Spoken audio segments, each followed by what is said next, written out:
कलियुगात जर भगवान परमात्म्याची प्राप्ती करायचं आहे काय करावं लागेल? उत्तर दिलं कोण बघा.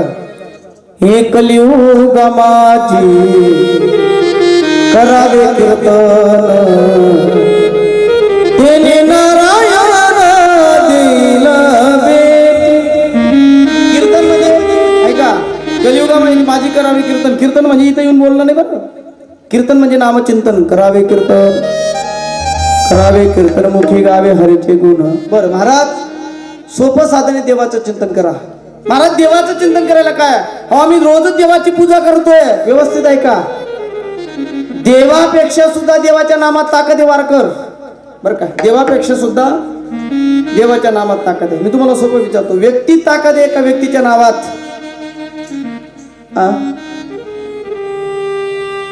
नावात ताकद आहे, व्यक्तीमध्ये नाही. बरं सोपं सांगतो बघा, व्यक्तीपेक्षा सुद्धा व्यक्तीच्या नावात ताकद आहे. समजा उदाहरण, सर एखादा आपल्या गावाचा मोठा माणूस धुळ्याला एखाद्या अधिकारीकडे काहीतरी कामासाठी गेला. ऐका बरं, लक्ष द्या, फार गोड आहे. व्यक्तीपेक्षा व्यक्तीच्या नावात जास्त ताकद आहे. त्या अधिकारीकडे तो कामाला गेला, फार मोठा माणूस आहे. त्या अधिकाऱ्याला सांगितलं का हो माझे काम आहे तेवढं पूर्ण करून द्या. अधिकारी म्हणे नाही होऊ शकत तुमचं काम. तो समोरचा माणूस म्हणे तुम्हाला माहिती का मी कोण आहे? म्हणे कोण आहेत तुम्ही? अरे भारताचे पंतप्रधान नरेंद्र मोदी साहेबांचा मित्र आहे. आणि योगायोग तो खरंच मित्र होता. तो अधिकारी म्हणे हो वेळ दुसऱ्याला बनवा, मला नका बनवा. अरे मी खरंच मित्र आहे. म्हणे कोणाचा? नरेंद्र मोदी साहेबांचा. म्हणे प्रूफ काय तुमच्याकडे? त्या माणसाने काय केलं, मोबाईल म्हणे नरेंद्र मोदी साहेबांचा फोटो काढला. म्हणे बघा त्यांचा फोटो. अधिकाऱ्याने मोबाईल काढला आणि तरी तक म्हणा मापाविषयी फोटो, मला नको वेळ बनवू. ओरिजिनल फोटो बरं मोदी साहेबांचा.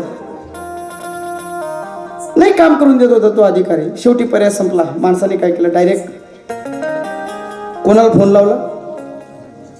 कीर्तनकारले. कोणाला फोन लावला? डायरेक्ट मोदी साहेबांना फोन लावला. हो मोदी साहेब, अरे मी तुमचा एवढा जवळचा मित्र आहे, माझं काम होत नाही तर काय कामाचे तुम्ही माझे मित्र? हा होतं कधी कधी कधी एखादा सरपंच जर आपला मित्र असेल आणि जर आपली हेर मंजूर होत नसेल तर आपण म्हणतो तू माझा मित्र असून जर हेर मंजूर होत नसेल तर काय कामाचं? मित्रावर माणूस हक्क गाजवतो. मोदी साहेब म्हणे एक काम करा, द्या त्या अधिकाऱ्याकडे फोन. त्या अधिकाऱ्याकडे फोन दिला. एका हातात मोबाईल आहे, मोदी साहेबांचा फोटो आहे. फोन घेतला, तिकडनं मोदी साहेब बोले ओ भारताचा पंतप्रधान बोलतोय नरेंद्र मोदी साहेब. एवढं नाव ऐकलं ना अधिकाऱ्याने एका मिनिटात सही केली, एका मिनिटात काम करून दिलं. मला सांगा त्या माणसाचं काम मोदी साहेबांचा चेहरा पाहून केला का नाव ऐकून केलं? बोला बोला बोला बोला. म्हणजे माणसापेक्षा सुद्धा माणसाच्या नावात जास्त ताकद आहे. कधी कधी आम्हाला पोलीस अडवतात धुळ्यामध्ये. आम्ही फक्त वाकसर नाव सांगतो.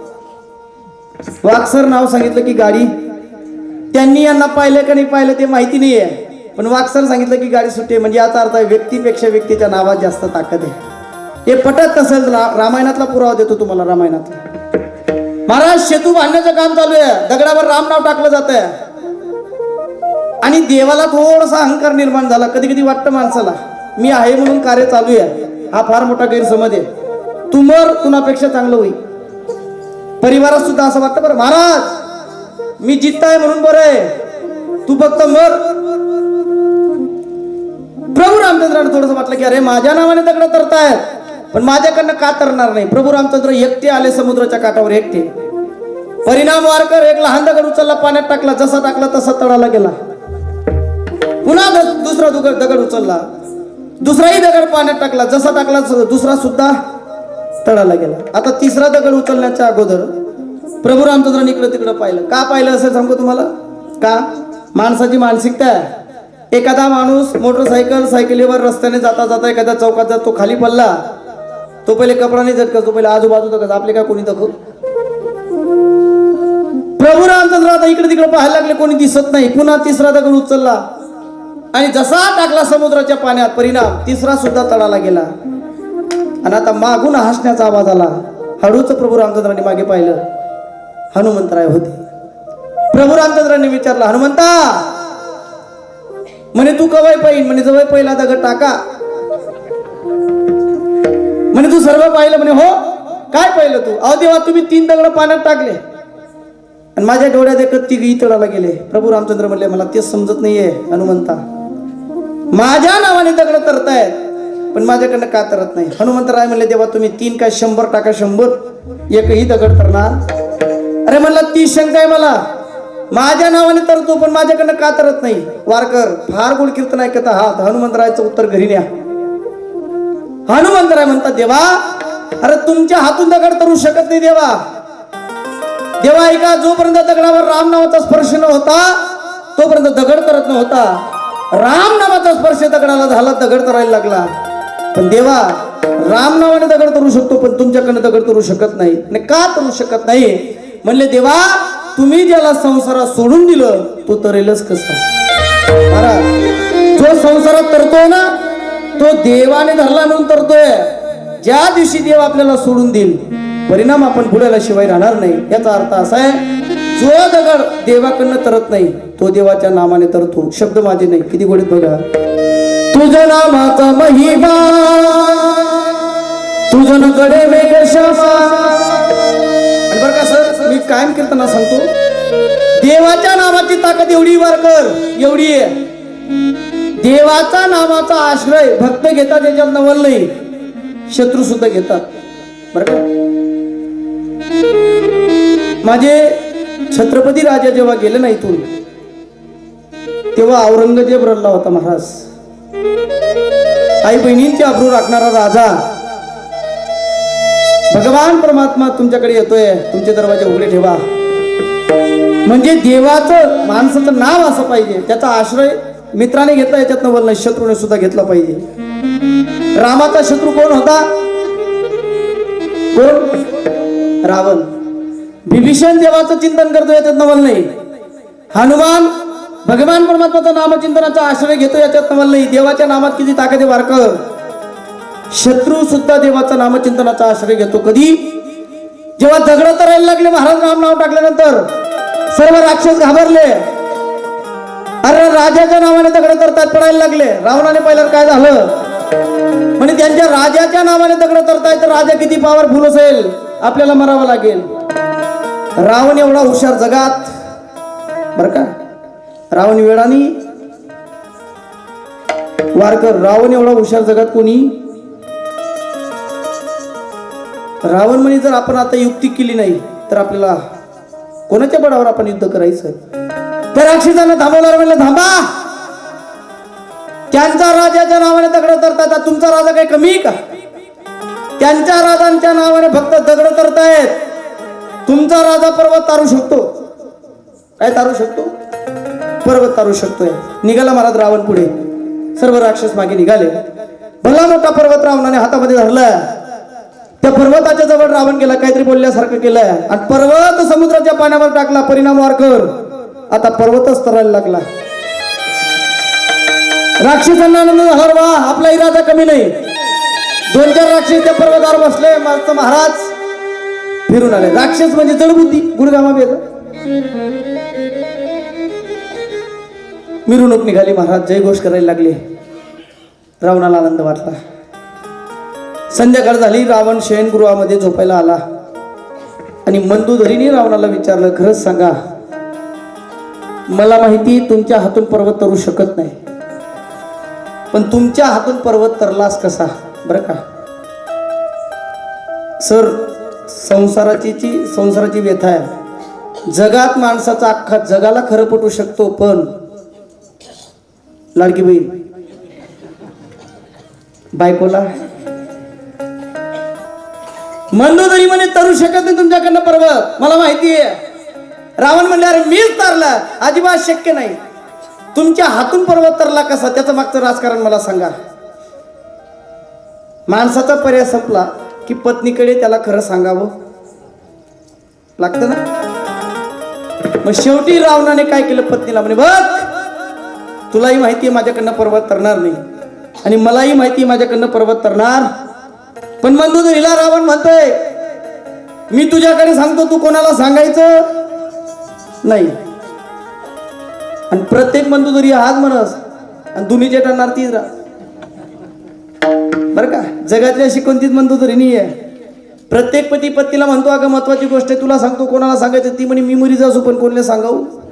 पतीने जोडीने मैत्रीण पापडे लाटणार, बहीण तुले सांगा दुसरे कोणले सांगू नको. अख्खा गाव मावायचा पण कोण सांगा माहित नाही माहित पण ना. मंदोदरी म्हणे नाही नाही नाही सांगा मला काय राजकारण आहे. रावण म्हणे सांगतो ऐक, अगं मलाही माहिती होतं माझ्याकडनं पर्वत तरणार नाही, पण मी युक्ती केली, कपट केला. जर मी तसं केलं नसतं सर्व राक्षस पडून गेले असते, युद्ध कोणाच्या जोरावर केलं असतं. म्हणून मी समुद्राच्या काठावर गेलो. ऐका टाइमपास साठी कीर्तन निवार कर. भगवान परमात्म्याचं नामचिंतनाची ताकद सांगतो. ताकद देवाचं नामचिंतनात एवढी ताकद आहे, भक्त न त्याचा आश्रय घेता घेता जवळ नाही शत्रू सुद्धा आश्रय घेतोय. बघा मंदोदरी, मी समुद्राच्या काठावर गेलोय, पर्वत उचलला. मला माहिती होतं माझ्याकडनं पर्वत तरू शकत नाही. पर्वताजवळ गेलो, पर्वताच्या कानात सांगितलं, पर्वत दादा ऐका, माझी इज्जत तुमच्या हातात आहे. तुम्हाला माझ्यासाठी या समुद्राच्या पाण्यावर तरायचंय. पण पर्वत दादा याच्या अगोदर तुम्हाला एक शपथ आहे. काय शपथ आहे? पर्वत दादा, जर तुम्ही समुद्राच्या पाण्यावर तरलात नाही तर तुम्हाला प्रभू रामचंद्रांची शपथ आहे, प्रभू रामचंद्रांची शपथ आहे. आणि वारकर मंदोदरीला रावण म्हणतोय अगं मी त्या पर्वताला प्रभू रामचंद्रांची शपथ घातली तेव्हा तो पर्वत तरायला लागला. याचा अर्थ असा आहे देवाचं नाव एवढी ताकद आहे, फक्त त्याचा आश्रय घेते त्याच्यात नवल नाही, शत्रू सुद्धा घेतात.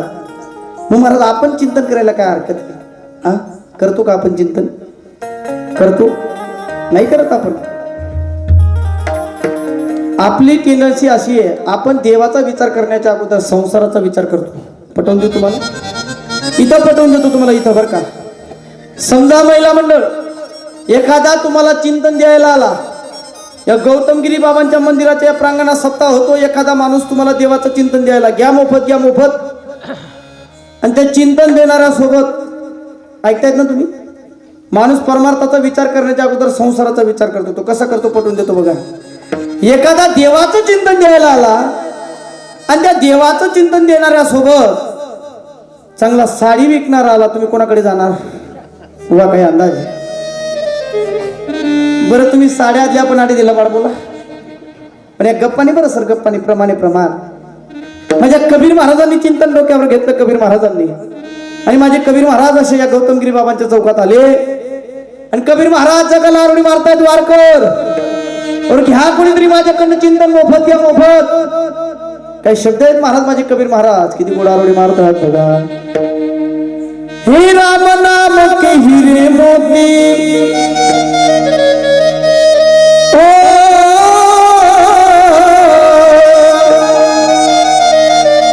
राम नाम के हीरे मोती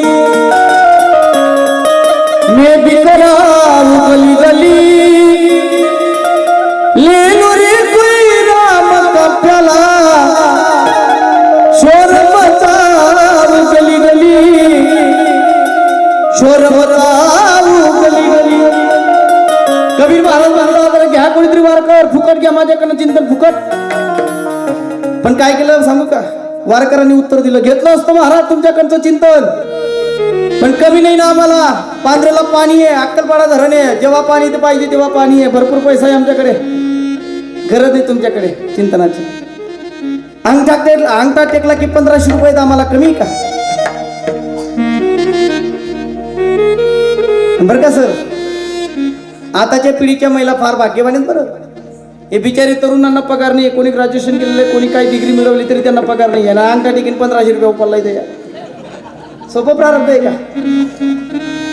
कबीर महाराजांना उत्तर दिलं, घेतलं असतं तुमच्याकडचं चिंतन पण कमी नाही, आमच्याकडे भरपूर पैसा. हसायला लागले कबीर महाराज. कबीर महाराज म्हणतात चिंतन इथं राहणार आहे, सोबत येणारं नामचिंतन आहे. किती गोड शब्द आहेत बघा. हे माया के दीवानो सुन लो,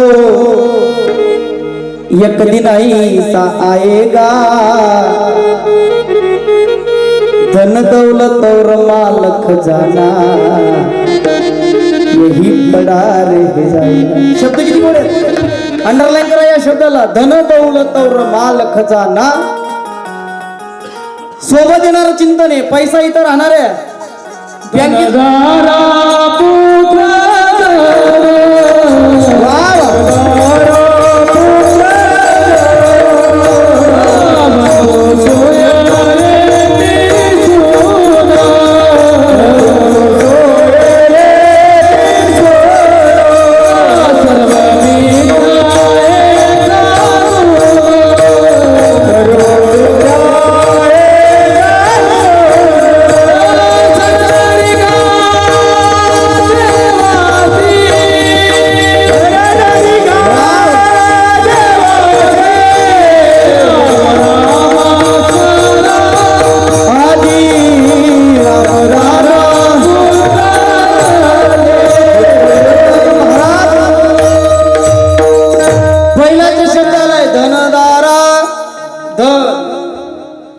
रे बरं, सोबत येणार नाहीये.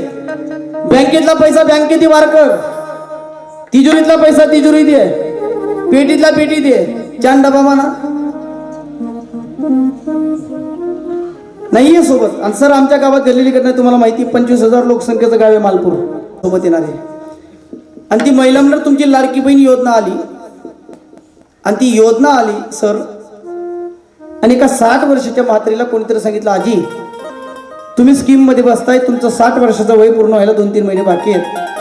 आणि पुन्हा ऐका बरं का महिला मंडळ, काही बायांची फसवणूक कशी झाली बिचाऱ्या. ती लाडकी बहीण योजना येण्याच्या अगोदर एक योजना आली, कोणती, हाफ तिकीट योजना. तेव्हा काही बायांनी 45चं 75 केलं, आणि मग उन्ही लाडकी बहीण योजना जास्ती 75 करते भितडा डोकं टोक येतो मन माय हो. काळ बदलतो महाराज. त्या म्हातारीला कोणीतरी सांगितलं आजी तुम्ही स्कीम मध्ये बसतायत. म्हातारी काठी टेक उभी राहिली, नंबर लागला, फॉर्म भरला, 2 दिवस लाईनीत उभी राहिली, फॉर्म ऍक्टिव्हेट झाला. आणि महिला म्हणून पहिला हप्ता पडला. कितीचा पडला पहिला हप्ता? हा आवाज येत नाही मला, यातले विचारून फायदा नाही, या बिचाराने काही लाभ लोक नाही त्याला. तुम्ही कितीचा पडला पहिला हप्ता? 1500. हा वाजाचे काम करायला जायला होतात. आणि पहिला हप्ता पडला, आणि त्या म्हातारीला कोणीतरी कानगुण सांगितलं. पुन्हा ऐका बरं का पुरुष बोलत, महाराष्ट्रात राज्य सरकारने जर आपली पुरुषांची कोणती योजना काढली ना, गावात गाडी फिरवावी लागते. PM किसान योजना असेल, हातपंप योजना असेल, गावात गाडी फिरवावी लागते. तरी सुद्धा काही बाददार शेतकऱ्यांना महिनाभर माहिती पडत नाही. पण तुमच्या वारला अशी कोणती गाडी फिरली का?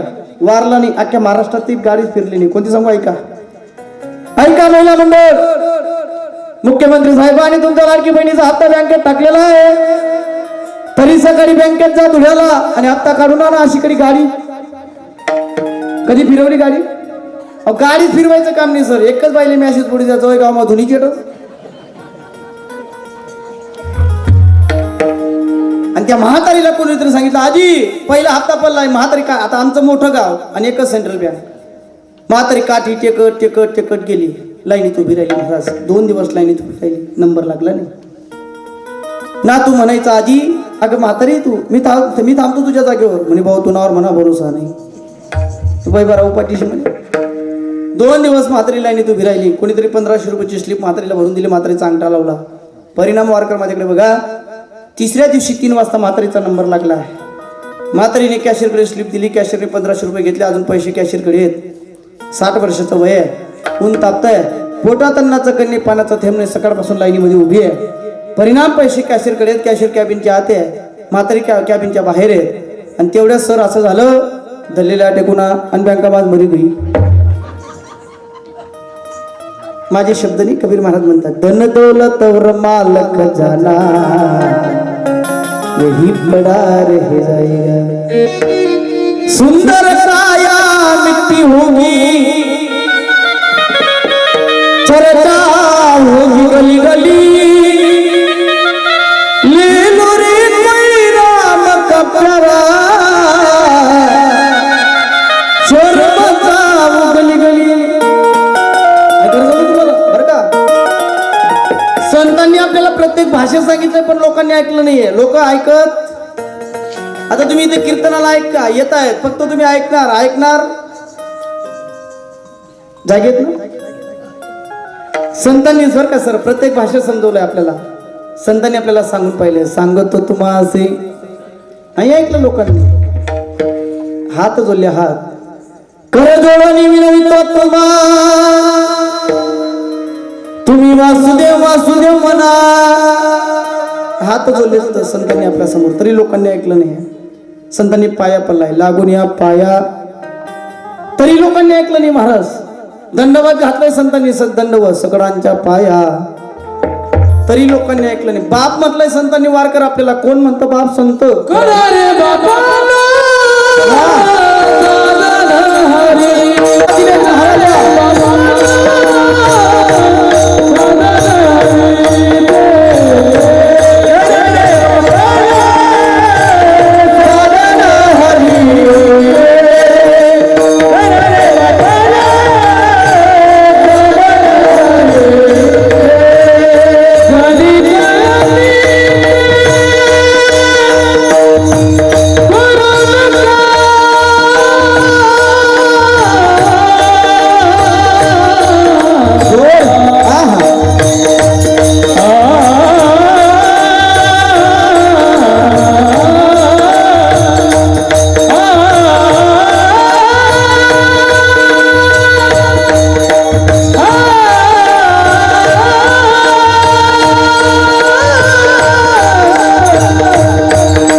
वारकर बाप.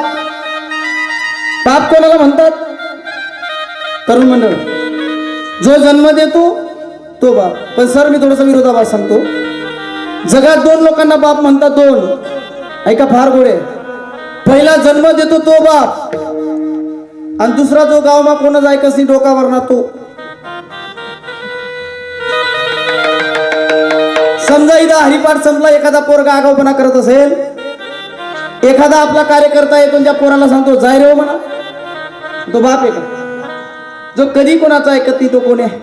करा रे बापांनो. संतांनी प्रत्येक भाषेत समजवले, लोकांना ऐकलं महाराज. साम दाम दंडभेद सर्व पर्याय संपले. मग नाथ महाराज म्हणतात, बाबा सांगून पहिलं नाही ऐकलं ना, तुम्हाला बाप म्हटलं नाही ऐकलं ना, तुम्हाला ते कर जोडले तरी नाही तुम्ही ऐकलं ना, तुमच्या पायाला लागलो नाही तुम्ही ऐकलं ना. तर नाथ महाराजांची शब्द आहेत वारकर.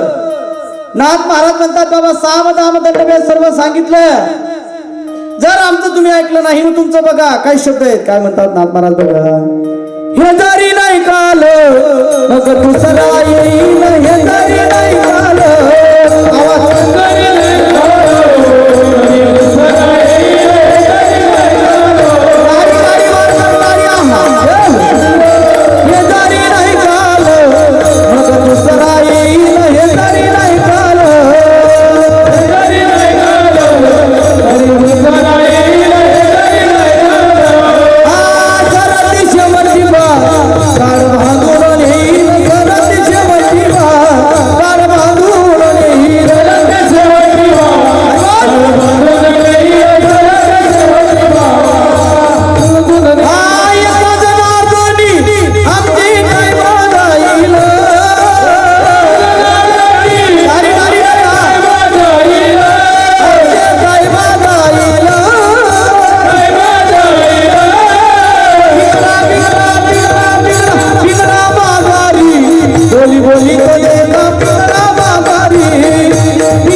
Bye.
संप्रदायाची ताकद आहे बरं का सर. मी कायम सांगतो माझ्या कीर्तनात, या आनंदासमोर तुम्ही देव मामलेदार बँड लावा एक सटाण्याचा 1 लाख रुपयाचा, त्याचा आनंद फिका आहे, परमार्थाचा आनंद आहे.